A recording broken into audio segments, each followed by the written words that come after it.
Bueno, como sabéis, hoy nuestro pastor está terminando la campaña de misiones. Como sabéis, en nuestras iglesias acaba justo hoy y predicaba por la mañana en Orihuela, por la tarde en Murcia. Y bueno, sabéis que me ha dejado siempre muy encargado, que os quiere y que es un esfuerzo para la iglesia, pero es un esfuerzo misionero. Nosotros enviamos y como estamos mirando hacia afuera, parte de esa labor es la que él hace también en esta campaña de misiones. Bueno, voy a orar y vamos a compartir entonces este tiempo. Señor, como hemos escuchado, como te hemos adorado, como hemos alabado, te amamos, Señor, pero te amamos porque tú nos has amado primero, Padre. Yo quiero pedirte que tú dirijas este tiempo, que seas tú el que hable, que seas tú el que guíe y que esté todo bajo tu control. Gracias, Señor, por el privilegio de ser iglesia y de buscarte cada día y de tenerte en nuestros brazos. En el nombre de Jesús. Bueno, hoy hemos estado en el estudio, no sé si se ve bien, un poquito, quizás si se pueden apagar estas luces y así vemos mejor ¿sí? ¿Posible? Hemos estado en el estudio bíblico hablando de Juan, que no era el apóstol Juan, como decía Guillermo, sino Juan el Bautista. Entonces, él llegó un momento que se planteó la siguiente duda. ¿Eres tú el que ha de venir o debemos de esperar a otros? Fijaros que Juan el Bautista, unos meses atrás, había dicho de Jesús que era el Cordero de Dios y quitaba el pecado del mundo. Y él también había visto la Trinidad completa en el bautismo de Jesús, cuando el Padre declara al Hijo y el Espíritu Santo desciende sobre él. 18 meses después de todo esto, vemos que él se encuentra en una cárcel y de forma injusta, eso ya lo habréis visto en el estudio, y estuvo 12 meses en esa cárcel cuando ocurre esta anécdota en la cual él duda y se plantea, ¿será él el que ha de venir? Y entonces manda a sus discípulos para que le pregunten. Esa cárcel estaba en el desierto, él estaba acostumbrado a estar en el desierto, pero este era un desierto diferente. Estaba al este del Jordán, en lo que es Jordania hoy. Estas cárceles son oscuras, son difíciles, son deprimentes, son solitarias. Estaba 12 meses dándole vueltas a la cabeza, ¿no? Él seguramente, como sus discípulos iban, seguramente él escuchaba las cosas que hacía Jesús, ¿no? Los milagros, las sanidades. Estaría escuchando todo eso y pensaría, ¿y por qué me deja a mí su precursor en la cárcel? Esa es su duda. Él tendría confusión, tendría duda, ¿no? Posiblemente había esperado un Mesías diferente, un Mesías que con fuerza pues instaurara un reino de justicia. A lo mejor, acordaos que él dijo, es preciso menguar para que él crezca, pero a lo mejor no se esperaba menguar tanto. Todo eso estaba en su cabeza. Seguramente él sabía que era un profeta, pero creería que podría ser un profeta y no llegar a ser el Mesías. Eso sí sabía lo que hacía, pero no que fuera el Mesías. Todas esas dudas estaban en su corazón. Pero no fue el único. Elías, después de tener esa victoria tremenda con los profetas de Baal, al poco se deprime profundamente hasta el punto de querer morirse, porque le persigue una sola mujer. Muy fuerte, eso es cierto, pero solo por una mujer. Entonces no vamos a pasar nosotros desiertos. ¿Acaso no vamos a nosotros a pasar por situaciones difíciles? Fijaros bien, no sé si se ve bien. Esta es una foto real de un lugar que hay en Estados Unidos, es en la Sierra de Nevada, y este lugar es un desierto, es una zona seca, árida. Se dice que es el lugar que ha alcanzado la temperatura máxima de todo el planeta, exactamente 56,7 grados centígrados. En 1913 registró esa temperatura. Posiblemente ahora la haya superado, porque esos datos ya son de hace un tiempo. Ahí no llueve casi, 50 milímetros de lluvia anual. Se le llama el Valle de la Muerte, como lo tenéis ahí, lo visita muchísima gente. Y esos son los desiertos. Los desiertos son zonas desoladas, no cultivadas, son llanuras, regiones áridas, pero también nosotros decimos muchas veces que pasamos por desiertos, cuando pasamos por situaciones en las cuales hay prueba, hay falta de gozo, situaciones que afectan a nuestra integridad física, emocional, espiritual, cuando la duda se apodera de nosotros. Pasamos esos desiertos, esos lugares de sequedad. lugares tristes, lugares en los que nos sentimos realmente solos muchas veces, aunque estemos acompañados. Pero en la palabra también podemos encontrar que los desiertos también son lugares de prueba y lugares de crecimiento. Entonces hoy yo quiero un poco hablaros del tránsito por el desierto que muchas veces pasamos y cómo podemos afrontar esos desiertos en distintas situaciones y podemos aprender de ello. Vamos a leer entonces, insto a que leamos, hagamos la palabra en Mateo capítulo 4, versículos del 1 al 11. Es un texto muy conocido que nos habla también de una experiencia en el desierto, pero en este caso de nuestro Señor Jesucristo. Y son el texto que narra las tentaciones. Mateo capítulo 4, en este caso, aunque también se encuentra en Lucas y un poquito en Marcos, capítulo 1 al 11. Vamos a leer esto. Voy a leer la nueva versión internacional en castellano, ¿de acuerdo? Pero bueno, ¿qué sucede? Luego el Espíritu llevó a Jesús al desierto para que el diablo lo sometiera a la tentación. Después de ayunar 40 días y 40 noches tuvo hambre. El tentador se le acercó y le propuso: si eres hijo de Dios, ordena a estas piedras que se conviertan en pan. Jesús le respondió: escrito está, no solo de pan vive el hombre, sino de toda palabra que sale de la boca de Dios. Luego el diablo lo llevó a la ciudad santa e hizo que se pusiera de pie sobre la parte más alta del templo y dijo: si eres hijo de Dios, tírate abajo, porque escrito está, ordenará que sus ángeles te sostengan en sus manos, para que no tropieces con piedra alguna. Dijo Jesús: no, también está escrito, no pongas a prueba al Señor tu Dios, le contestó Jesús. De nuevo lo tentó el diablo llevándolo a una montaña muy alta y mostró todos los reinos del mundo y su esplendor. Todo esto te daré si te postras y me adoras. Vete, Satanás, le dijo Jesús, porque escrito está, adora al Señor tu Dios y sírvele solamente a Él. Entonces el diablo lo dejó y unos ángeles acudieron a servirle. El desierto realmente es un lugar de pruebas y Jesús en este lugar donde fue tentado fue probado. No podemos ver que fue probado durante 40 días y 40 noches. El número 40, sabéis que la Biblia es un número muy especial, es un número que siempre marca periodos de prueba. Por ejemplo, todos sabemos cuánto tiempo estuvo el pueblo de Israel vagando por el desierto. 40 años.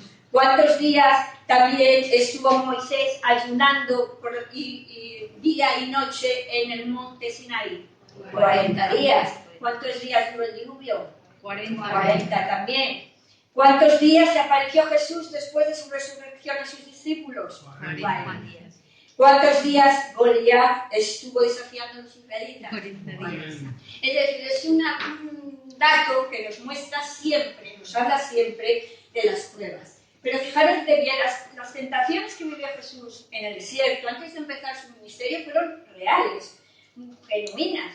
Él realmente fue tentado. El Espíritu es quien le llevó allá. No fue Dios quien le puso la tentación, fue el enemigo, lo dice claramente. El Espíritu le llevó para que fuera probado por el enemigo, por el diablo. Entonces él tuvo la oportunidad de elegir entre seguir la voluntad de Dios o no seguirla. Porque realmente, como dice la palabra, y vamos a leer ahora en un texto, él fue así tentado. ¿El enemigo qué intención tenía? Que cayera. Pero ¿cuál era lo que estaba en la voluntad de Dios? Probar, la prueba de fe. Realmente lo que Dios, que es un texto complicado, estamos hablando de Dios, hombre también, realmente lo que busca es demostrar esa confianza, esa unión íntima que hay entre el Padre y el Hijo. Y eso es clave, pero fijaros bien, como dice este texto en Hebreos, porque no tenemos un sumo sacerdote incapaz de compadecerse de nuestras debilidades, sino uno que ha sido como tentado en todo de la misma manera que nosotros, aunque sin pecado. Así que acerquémonos confiadamente al trono de la gracia para recibir misericordia y hallar la gracia que nos ayude en el momento que más la necesitemos. No podemos olvidar que esas tentaciones, aunque Él fuera Dios, fue tentado en su humanidad y esas tentaciones fueron reales. Es interesante que veamos varios aspectos o cosas en estas tentaciones que vivió Jesús. Fijaros, son tentaciones que afectaban a la integridad del ser humano. Fijaros que son tentaciones que afectan por una parte al aspecto físico, a las necesidades básicas, cuando le dice que convierta la piedra en pan. También al aspecto emocional, a la necesidad que tenemos de amor y de aceptación. Cuando le dice, si te tiras del pináculo del templo, luego lo hablaremos más, ahí todo el mundo va a ver ya que eres el Hijo de Dios. Y también a la espiritual, a la necesidad que tenemos de Dios. El problema no eran las necesidades, el problema es que el engaño radica en que yo quiero cubrir esa necesidad de una manera que no es legítima. Ahí es donde está la tentación y ahí es donde está el error. Hay un anónimo que dice, el pecado es la expresión ilegítima de un deseo legítimo. ¿Es malo que necesite comer en ese momento? No. ¿Es malo que quisiera demostrar que era el Hijo de Dios sin tener que pasar por todo lo que iba a pasar? No. ¿Estas cosas son malas? No. ¿Qué es lo único que ocurre? Lo único que ocurre aquí es que quería el enemigo que cubriera esa necesidad de una manera que no era la que estaba en el plan de Dios. Fijaros que esas tentaciones también se ven cuando el pecado original, cuando el pecado básico en el que el hombre se separa del Señor. Fijaros en Génesis 3:6 que dice, la mujer vio que el fruto del árbol era bueno para comer, aspecto físico, necesidad básica, que tenía buen aspecto, atractivo a la vista, dicen otras versiones, aspecto emocional, y que era deseable para adquirir sabiduría, conocimiento del bien y del mal, aspecto espiritual. Desde el principio esas tres áreas son las que han caído y en las que estamos sufriendo debido a esa caída desde este momento. Pero fijaros también algo importante de estas tentaciones, y es que con ellas y de la manera que Jesús venció estas tentaciones nos habla ya de cuáles son las características del reino que Él viene a transmitir, a darnos, a expandir en esta tierra. Fijaros, no se trataba de un reino de soluciones milagrosas, convierte el pan, la piedra en pan, no es un reino de soluciones milagrosas, ni un reino de espectáculos, ni un reino basado en el poder político o militar.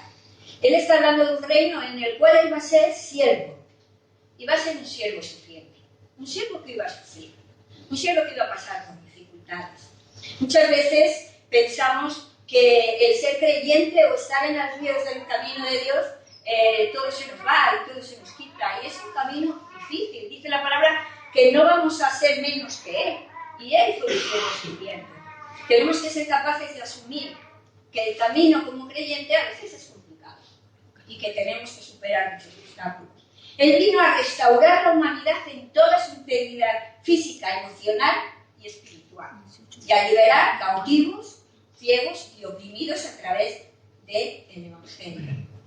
Juan Bautista le costaba entender esto, y muchas veces nosotros también nos cuesta entender que el discipulado cristiano tiene también un precio alto, pero que las bendiciones que recibimos a través de él son muchísimo mayores. Hemos hablado de esas tentaciones y de qué tipo de tentaciones nos vemos todos, a las que nos vemos todos sometidos en muchas ocasiones. Pero ¿cómo podemos enfrentarlas? ¿Cómo podemos superar esos lugares, esos desiertos, esos momentos en los que nos encontramos tan mal y tan lejos de lo que nos gustaría realmente estar a todos los niveles, físico, emocional y espiritual? Para eso vamos a hablar de dos travesías en desierto diferentes. La travesía de Jesús que hemos leído, 40 días, y la travesía del pueblo de Israel, 40 años. Quizá nos haga reflexionar acerca de si nosotros queremos estar en el desierto 40 días o vamos a prolongarlo 40 años. Y hoy leía en un devocional que decía, puede que no acabes de leer este devocional, ya eso me llama la atención, y dice que te puedes morir antes. Es decir, puede ser que nuestros 40 años no lleguemos tampoco al final. Fijaros, los 40 días en el desierto, allá el Espíritu Santo llevó a Jesús para ser probado, dice, luego el Espíritu llevó a Jesús al desierto para que el diablo se metiera a tentación. Pero pasó lo mismo con el pueblo de Israel. Dice, recuerda que durante 40 años, en Deuteronomio 8:2, el Señor tu Dios te llevó por todo el camino del desierto y te humilló y te puso a prueba para conocer lo que había en tu corazón y ver si cumplirías o no sus mandamientos. Llevados al desierto, como nosotros muchas veces somos también llevados. Fijaros que el libro de Números, la palabra Números se puso en la Septuaginta porque hay al principio del libro de Números una lista de gente de los que salieron y al final de los que entraron a la tierra prometida. Pero el significado real en hebreo de ese libro es Benizbah, que significa en el desierto.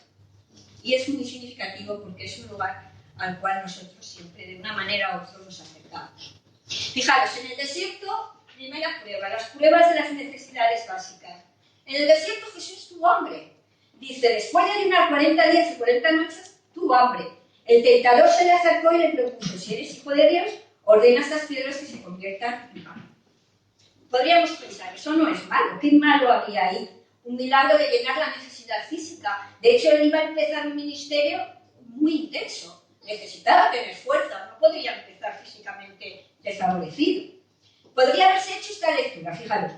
Puesto que tú eres el Hijo de Dios, tienes poder para lidiar tu hambre con un milagro. ¿Tienes derecho? Pues eres el Hijo del Dueño del Universo. El Hijo del Dueño del Universo no debe sufrir, merece lo mejor. Y además, si mueres de hambre, no habrá reino. Esa es una tentación.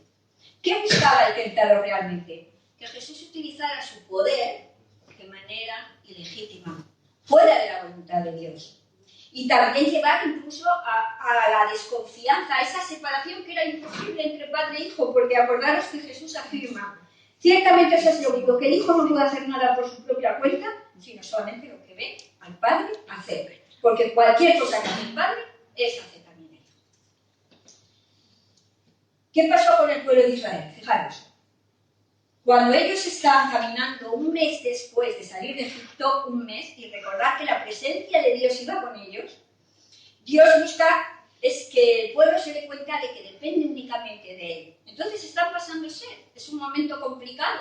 Ellos están teniendo bastante sed y entonces empieza la queja, empieza la murmuración. Y dice, ¿cómo quisiéramos que el Señor nos hubiera quitado la vida en Egipto? Le decían los israelitas, allá nos sentamos en torno a las ollas de carne y comíamos pan hasta saciarnos. Vosotros nos habéis traído a este desierto para matar de hambre a toda la comunidad. ¿Qué respuesta de falta de confianza, de queja? Preferían incluso haberse muerto, ¿no? Dicen, pero a pesar de ello, el Señor ¿qué hace? Les promete que van a tener pan y que van a tener carne. Y como veremos ahora en las respuestas, eso es así. ¿Cómo responde Jesús ante esta necesidad básica? ¿Qué dice? Escrito está, no solo de pan vive el hombre, sino de toda la palabra que sale de la boca de Dios. ¿Qué está citando? Un texto bíblico, un texto lo que hay en Deuteronomio 8, 1-3. Está citando la misma palabra de Dios que él conocía perfectamente. La prioridad en el reino de Jesús no quería edificarla en aquellos que buscan los panes y los peces, sino aquellos que se encuentran y que buscan al pan de vida. Esa es la prioridad ante esa necesidad. Sin embargo, el pueblo de Israel, fijaros cuál fue su respuesta, la tenemos ahí. Perdón, ahí. Dice, porque no creyeron a Dios ni confiaron en su liberación, a pesar de que mandó a las nubes de arriba y abrió las puertas de los cielos, a pesar de que hizo llover sobre ellos maná para comer y les dio trigo del cielo. La desconfianza del pueblo, la manera de actuar del pueblo de Dios, les hizo mantenerse, lógicamente, en el desierto. Realmente, ¿cuál es el mensaje de la palabra ante la necesidad física? Ante todos esos desiertos que tienen que ver con los problemas de nuestras necesidades básicas. Pues, ¿qué es lo que tenemos que entender a pasar de ello? Que el Señor provee. El pueblo de Israel les proveyó. A pesar de esas dificultades, les mandó las codornices, les mandó el maná, y el maná duró hasta que llegaron a la tierra prometida. Dice en Nehemías 9:15, cuando tuvieron hambre, les disteis del cielo, y cuando tuvieron sed, les sacasteis agua de la peña. Les prometisteis que entrarían para tomar posesión de la tierra, por la cual alzasteis tu mano jurando que les darías. Les sustentaste, dice el 9:21, durante 40 años en el desierto, nada les faltó. Dice, sus vestidos no envejecieron, ni se les hincharon los pies. El Señor estuvo totalmente presente, a pesar de que ellos desconfiaban constantemente de esa provisión. ¿Y qué nos dice el Señor? Dice, más bien, nos dice en Mateo, más bien, primeramente, buscar el reino de Dios y todo lo demás os será añadido. Ante la inseguridad de los bienes materiales, tenemos que plantearnos de las necesidades básicas, ¿dónde está nuestra prioridad? Nuestra prioridad está en la confianza en el Señor. El Señor ha prometido que va a proveer. Está en esa confianza, como el pueblo de Israel, en la queja y en la desconfianza me muevo, y a pesar de ver muchas veces su resultado, su amor y su provisión, sigo en la queja y en la desconfianza. Me encanta ese tema de Mateo, cuando dice, no os preocupéis por vuestra vida, qué comeréis o beberéis, ni por vuestro cuerpo, cómo os vestiréis. No tiene la vida más valor que la comida y el cuerpo más que la ropa. La segunda tentación que vivió Cristo es la que tiene que ver con el amor, con la aceptación. Fijaros, dice así Mateo 4, 5, 6. Luego el diablo lo llevó a la ciudad santa e hizo que se pusiera de pie sobre la parte más alta del templo y le dijo, si eres hijo de Dios, tírate abajo, porque escrito está, ordenará que sus ángeles te sostengan en sus manos para que no tropieces con piedra alguna. Esa foto es el pináculo del templo de Jerusalén. No es como muchas imágenes hacen como la parte de arriba de un templo, sino que es una esquina, la esquina sudeste, dentro de los pórticos del templo, y tiene una caída al Valle del Cedrón altísima, que es exactamente de 180 metros de altura. El historiador Josefo decía que si se asomaba ahí, tenía vértigo. En esa esquina se ponían los sacerdotes para comenzar el día e iniciar el llamado al primer sacrificio, y cuando había acontecimientos importantes, desde ahí tocaba la trompeta. Esa es una caída muy grande, ¿no? muy característica. Entonces, ¿ahora qué ocurre? ¿Qué era la necesidad de Jesús? La necesidad de Jesús es que la gente conociera el reino, que la gente supiera que Él es el Hijo de Dios. No hubiera sido eso fácil.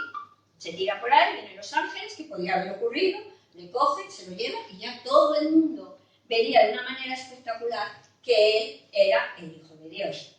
Pero entonces el enemigo, acordaros que cita las Escrituras y dice exactamente, ¿lo tenéis ahí? Es que no lo tengo aquí. Dice, si eres el Hijo de Dios, tírate abajo, porque escrito está, ordenará que sus ángeles te sostengan en sus manos, para que no tropieces con piedra alguna. Ese es un trozo del Salmo 91. Pero fijaros en el Salmo 91, si os dais cuenta, no se ve la diferencia de color. He puesto en rojo, no sé si desde ahí lo veis, la parte que el diablo omite, porque él solo dice lo que está en negro. Pero se le olvida decir, ya que has puesto al Señor por tu refugio, al Altísimo por tu protección, ningún mal habrá de sobrevenirte, ninguna calamidad llegará a tu hogar, porque Él ordenará que sus ángeles, y también omite, te cuiden en todos tus caminos, con sus propias manos te levantarán para que no tropieces con piedra alguna. Es decir, ha utilizado la palabra a medias. La ha utilizado a medias de tal manera que se le ha olvidado decir que eso ocurre, que tenemos el cuidado de Dios, que Dios nos protege cuando confiamos plenamente en Él y cuando nos rendimos y estamos en un camino de obediencia a Él. Porque hay muchas veces que si tenemos actitudes necias deliberadamente, lógicamente nos arriesgamos al peligro. Eso no es, Él no nos va a estar protegiendo. Esto es un mensaje, sobre todo para los jóvenes. Muchas veces pensamos que porque no pasa nada, el Señor siempre me cuida. El Señor me cuida si estoy en dependencia de Él y en obediencia a Él. Esto también es importante en nuestra sociedad, porque muchas veces las verdades a medias, hoy en día, con el término que todos conocemos como posverdad, está siendo algo que nos está afectando mucho, porque nos dejamos llevar por noticias que vienen de una manera a veces sin ningún tipo de fundamento y que llegan de un lado, llegan de otro, nos polarizamos. Necesitamos reflexión, necesitamos conocer las cosas en profundidad. No podemos ser personas que nos dejemos llevar por las noticias el imperdible, que vienen por los WhatsApp, por los Twitters, por los Facebook. Informémonos, hermanos, reflexionemos, porque eso nos lleva a la polarización y al fanatismo. Tenemos que ser personas capaces de pensar y de reflexionar. ¿Qué pasó con el pueblo de Israel? Pues hay varias escenas en las cuales se demuestra que el pueblo estaba constantemente en rebelión. Pero fijémonos en sus líderes. Por ejemplo, en Aarón. ¿Qué pasó con Aarón ante la multitud que clamaba cuando estaba Moisés en el monte? ¿Qué pasó en ese momento? Que se dejó llevar por la multitud y construyó un becerro, que luego hablaremos de ello. Pero ¿qué pasó también con Moisés? Cuando el pueblo, con una sed tremenda, en el desierto de Sin, acababa de morir Miriam, María, estaba él y Aarón. Otra vez el pueblo tenía muchísima sed y el pueblo presionaba y presionaba. Entonces se fueron a orar al templo y le dijo Dios, vete a la peña, háblala y saldrá agua. Y ellos fueron a la peña, pero no hicieron eso, sino que dijeron exactamente, tenemos ahí el texto, dice, ojalá nos, decía el pueblo, ojalá nos hubiésemos muerto cuando perecieron nuestros hermanos delante de Jehová, porque has traído la congregación a Jehová a este desierto para que muramos aquí nosotros y nuestro ganado, porque nos has hecho subir de Egipto para traernos a este lugar tan malo. Esto no es un lugar de sembrados, ni de higueras, ni de viñas, ni de granados, ni siquiera hay agua para beber. Fijaron la queja del pueblo, fijaron la desesperación. Y entonces, cuando ellos se fueron a orar, lo que hicieron es que asumieron, que eso vamos a ver en la manera que respondieron Aarón y Moisés. ¿Qué hicieron? Golpearon la peña. Y además le dijeron al pueblo, nosotros vamos a sacar de aquí agua. Atribuyeron y le quitaron la gloria a Dios. Ante la multitud, de esa misma manera, también sucumbieron. Esas son las respuestas. Sin embargo, ¿cuál fue la respuesta del Señor? ¿Cuál fue la respuesta del Señor? Dijo, también está escrito. ¿Qué responde? No pongas a prueba al Señor tu Dios. También haciendo eco al texto de Deuteronomio. Vemos, por lo tanto, que cuál es la enseñanza en cuanto a este aspecto emocional. Si alguien realmente nos está amando, es el Señor. Antes lo hemos cantado, antes ha sido Guillermo, ¿no? Quien ha dicho, si aquí hay algo claro, es que el Señor nos ama profundamente. Fijaros, en el Antiguo Testamento leemos, lo atraje con cuerdas de ternura, lo atraje con lazos de amor. Le quité de la cerviz el yugo y con ternura me acerqué para alimentarlo. Está hablando del amor de Dios al pueblo de Israel, que estaba tan encabezonado en quejarse y en pensar que Dios no le estaba ayudando. Dice también, aunque mi padre y mi madre me abandonen, el Señor me recibirá en sus brazos. Y en el Evangelio, en el Nuevo Testamento, podemos leer sobre el amor de Dios. Fijaos qué gran amor nos ha dado el Padre, que se nos llama Hijo de Dios, y lo somos. El mundo no nos conoce precisamente porque no lo conoció a Él. Dice en 2.5, en cambio el amor de Dios se manifiesta plenamente en la vida del que obedece su palabra, de modo que sabemos que estamos unidos a Él. Nosotros amamos porque Él nos amó. Toda nuestra necesidad emocional, nuestra necesidad de aceptación, es verdad que entre nosotros es necesaria, pero el Señor nos la llena con su total y profundo amor. Y eso es lo primero que necesitamos buscar cuando nuestros desiertos tienen que ver con todo este área. Y fijaros que ese amor implica obediencia siempre, porque ese amor, si yo amo a Cristo profundamente, es que le creo y le amo a Él y lo que Él me dice. La tercera tentación es la idolatría, es la tentación espiritual. Dice el texto de Mateo, de nuevo lo tentó el diablo llevándolo a una montaña muy alta y le mostró todos los reinos del mundo y su esplendor. Todo esto te daré si te postras y me adoras.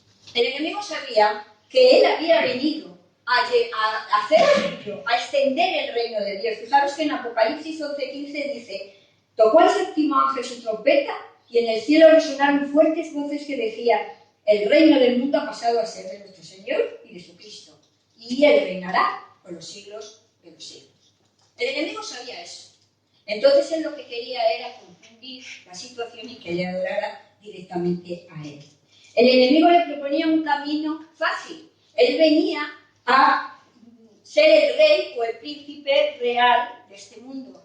El enemigo le ponía el camino fácil, pero que no era el adecuado. ¿Y qué pasó con el pueblo de Israel también en cuanto a esta tentación? Lo que hemos hablado antes, cuando Moisés estaba en el monte Sinaí, decían, la duda se apoderó de ellos, igual que de Juan. ¿Qué es lo que está pasando? ¿Qué estará ocurriendo con Moisés? Yo no sé dónde está, se ha perdido. ¿Dónde está ese Dios? ¿Cómo puedo servir a un Dios que no veo, invisible? Querían tener a alguien o algo visible en quien confiar. ¿Qué hicieron? Pidieron a Aarón que construyera un becerro de oro. Y entonces empezaron a adorarlo.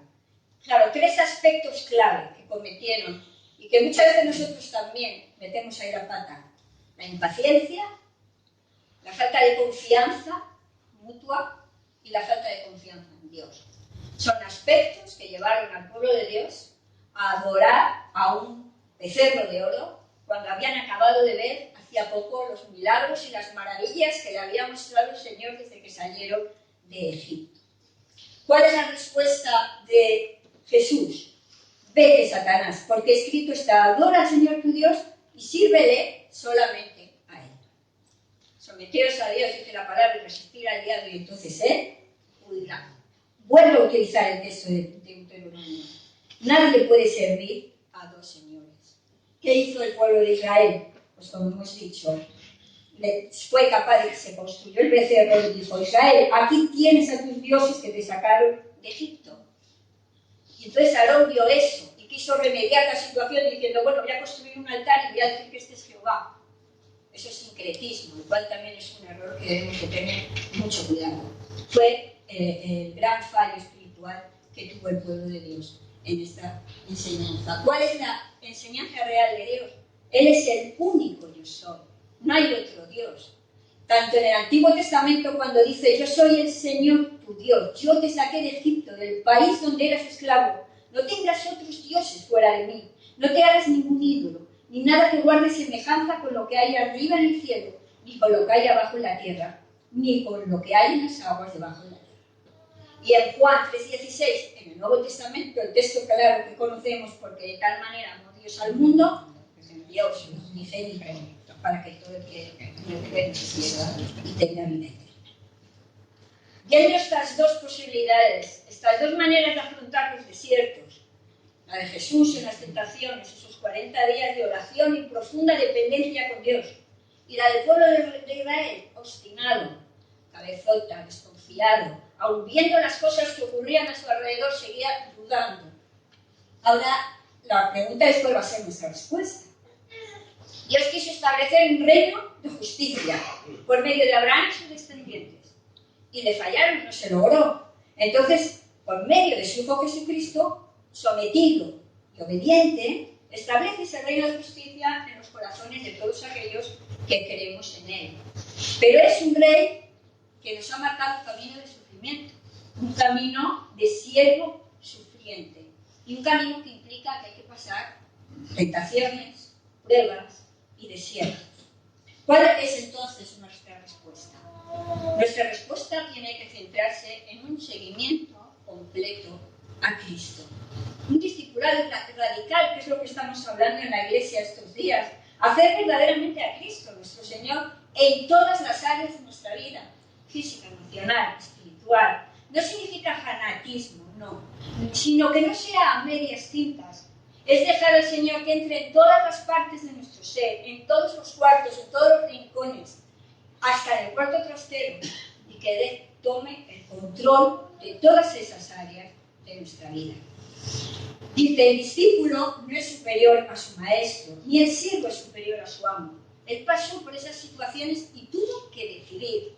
Son tentaciones reales, como dije al principio, y él tuvo que tomar la decisión de hacer la voluntad de Dios.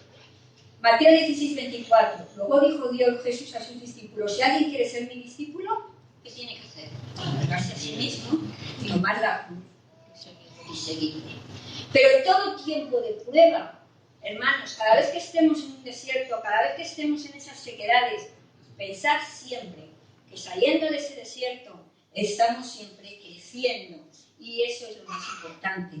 Dice Santiago en el capítulo 1: hermanos míos, consideraos dichosos cuando tengáis que enfrentaros con diversas pruebas, pues ya sabéis que la prueba de vuestra fe produce constancia, y la constancia debe llevar a feliz término la obra, para que seáis perfectos e íntegros sin que os falte nada.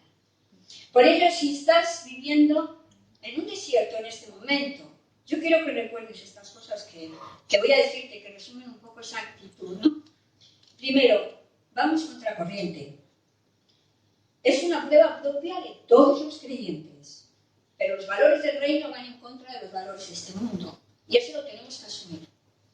La prueba nos lleva a evaluarnos. Cuando pasamos en un desierto sabemos conocernos mejor. Podemos saber cuáles son nuestras fortalezas, cuáles son nuestros puntos débiles. Nos permite saber hasta dónde llega nuestra confianza en Dios. Cuándo he empezado mi queja, o cuándo he empezado a tener la dificultad, o cuándo he empezado a no confiar en Él. Sepamos que todos somos imperfectos. Las caídas son numerosas, pero recordad que el Señor nos ha dicho que estará con nosotros todos los días.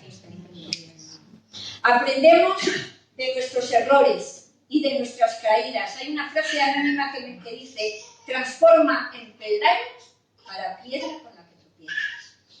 Cada cosa que nos provoca o que nos equivocamos siempre nos va a ayudar a crecer.